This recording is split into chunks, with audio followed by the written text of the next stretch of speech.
scare is putting a record number of animals into new homes. Some people are wondering if that's a threat to public safety. News 4 Tucson Sam Salzwadel has that investigation. Owners sometimes return animals to Pima Animal Care because of behavior problems. Some of those animals are getting more than a second chance. In at least one case, the animal was given 5 chances, despite reported aggression against other animals and people. Kinks was adopted from the Pima County Animal Shelter by Alma Esparza. Our dog Lola, he would snap at her. He wouldn't make a sound or nothing. He would just snap at her. And like twice, my granddaughter had to get out of the way. Esparza returned Kinks. Then on the Pack Pets Need You Facebook page, which is a volunteer-run page dedicated to networking Pima Animal Care Center's pets, an admin wrote, he's been in and out of the shelter a few times due to him showing aggression towards other people in the home and towards resident dogs. Unfortunately, Kinks is becoming more and more reactive in the shelter and is not able to be safely handled without equipment, drag lines, covers, etc. Did anybody warn you that Kinks might have behavioral problems? No. Kinks was put back up for adoption again. We loved him. We didn't want this for him. We didn't want to take him back. But our safety was first. On April 22nd, Marilyn Wirtz's dog, Mia, was attacked. Out of the blue comes this dog and just tore my dog up to pieces. The animal that attacked was a foster from Pack. It would be a very long, prolonged convalescence, so I opted to put her down. And that was it. Kristen Auerbach's the director of Pack, where she says they've drastically reduced the number of animals euthanized over the past 6 years. We euthanized any animal, whether it was for space or because it looked at us the wrong way in the kennel or didn't come to the front of the kennel, and times have changed. The News 4 Tucson investigators learned about a dog named Buka and sent Pack a request for public records. On July 7th, according to Pack notes, she was under-socialized and fearful, lowers head and growls when her kennels approached, and she had a defensive stare until you walk away. She was released to a home that brought her back on August 4th. Pack noted, when went on walks, did show aggression, barking, snarling, lunging at other dogs, and very fearful of men. Barks, growls, snapped, and attempted to bite. She went to another home and came back on October 4th. Pack noted, has gone after both dogs in the foster's children's homes, does not do well with grandchildren, has bitten 4 of them. We look at whether it's a minor bite causing a minor puncture wound or if it broke skin. If a bite didn't break skin, it's not legally considered a bite. Buka went to another home and came back on November 7th because dog does not do well with adopter's husband. Buka went out again and came back April 3rd. The only note was 9 days later. No clinical sign of rabies. Okay to release from quarantine per vet. We sent an email to Pack asking in part, why was Buka surrendered on April 3rd and why was she in quarantine and monitored for rabies? Why was Buka returned on April 3rd? I don't know what you're referring to. We deal with 10,000 dogs here. I have repeatedly asked you about Buka's history, and we made that very clear in the emails. So Buka was returned several times. The last time she was returned was on April 3rd. That email, which Auerbach did reply to, was almost 4 business days before this interview. So you don't know why Buka was returned on April 3rd? I don't know what you're referring to.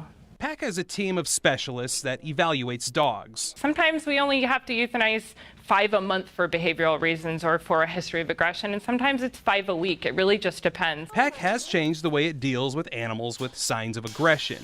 Its director says that's progress. Some people want to help those animals, and we give them a chance to. I really do want PAC to reconsider how they evaluate dogs, just for safety. They don't need to be releasing these kind of dogs out to the public. A county spokesman says the 3 Pack animals in this report are all success stories in new homes. We still do not know why Buka was put in rabies quarantine after being returned on April 3rd. If you have a story you'd like us to investigate, email investigators@kvua.com or call 955-4444. Investigating for you, Sam Salzwadel, News 4 Tucson. The county is facing a lawsuit after a dog from the shelter bit a woman in the face. The victim says Pima Animal Care should have known that dog was not safe for adoption. The News 4 Tucson investigators found several other animals that the county knew were aggressive, but were still released to the public. Sam Salzwadel has our investigation. Pima Animal Care Center is saving a record number of animals, but some people are worried about PAC's policies of releasing animals to the public even after they show signs of aggression, and some adopters say they weren't told about these issues before they brought their new animals home. The bite was the entire side of my left face. She just missed my eye. Shelly Bortuno says she was just doing a crossword puzzle. 8 days before adoption, a PAC employee wrote, "Unable to examine, attempting to bite." We received paperwork that said that the examination could not be completed because she attempted to bite the veterinarian. But that was after you already adopted her? Yes. What would have happened if you would have found that out before you adopted her? We probably would not have adopted her. Also in her paperwork, Bortuno had to agree the adopting party hereby releases Pima County, its officers, agents, and employees from all claims of injury or damage which this dog cat may cause. Brian Riley of Zane's Law is her attorney. He does not think the county can say they have no control over animals after adoption. That might be all good and well when PAC actually doesn't know what the dog's tendencies are, as whether the dog is vicious or not. But in this situation, it was only shortly before Shelly actually adopted the dog that the dog Clark was examined by a veterinarian and showed signs of aggression, so much to the event that a professional veterinarian was not able to examine the dog. The county won't comment on this case because of the lawsuit. Marilyn Worth was walking her dog Mia. Down the street, a PAC foster named Eve got away from a woman and attacked. All of a sudden, my dog was being torn to pieces. It was just so fast. And, you know, it's not every day that you watch for predators in the middle of a city. The county paid the bill to euthanize Mia. Eve is in a new home. Is that a positive outcome? No, of course not. Because that dog had predatory behavior, so aggressive that he actually tore my dog apart. Mark Evans is a spokesman for Pima County. The dog was injured and could have recovered. She chose to have the dog euthanized. Okay, and that's not dangerous enough to warrant keeping it out of foster? It depends on the circumstance, okay? Dogs fights happen. This wasn't a dog fight. She was walking her dog and Eve came running across the street.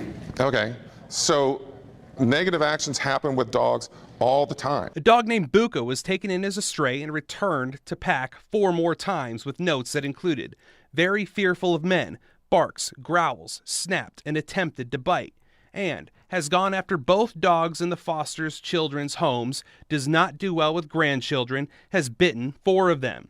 Despite those notes, Buka went back out, and on April 3rd, Buka bit a man in the face. On May 20th, before we even started this investigation, a PAC employee sent an email about a dog named Messy. She wrote, "I do not feel safe sending this dog out into the community, much less risking our foster program in its infancy," on a news story about how PAC sends behaviorally unstable dogs out to foster. Messy was released to a foster. The individual decision is based on a total amount of information, not perhaps one particular person's point of view about that animal. On May 12th, a man trapped a dog named Kinks in his yard. He called PAC and said this is an ongoing issue and that the dog is aggressive. The officer impounded dog using snare pull because he lashed out toward me, barking his teeth and screaming. Alma Esparza then adopted him. Did anybody warn you that Kinks might have behavioral problems? No. According to a county report, since 2012, euthanasia's dropped from more than 6,000 dogs per year to about 1,500 per year. In 2014, adopted dogs bit 142 people, 159 in 2015, 200 in 2016, and 193 in 2017. We got 6,000 adoptions last year. We got maybe 200 that came back or involved a biting incident, okay? That's an enormous success rate. We're really good at this, and we're really good at these evaluations. Evans says the county's under no pressure to maintain their 90% save rate to remain a no-kill shelter. The county still euthanizes about 4 dogs per day. The dog in the lawsuit that bit Bortuno was euthanized. Evans said the other 4 dogs that were in this report were in new homes without incident, and those are success stories. If you have a story you'd like us to investigate, email investigators@kvua.com or call 955-4444. Investigating for you, Sam Salzwedel, News 4 Tucson.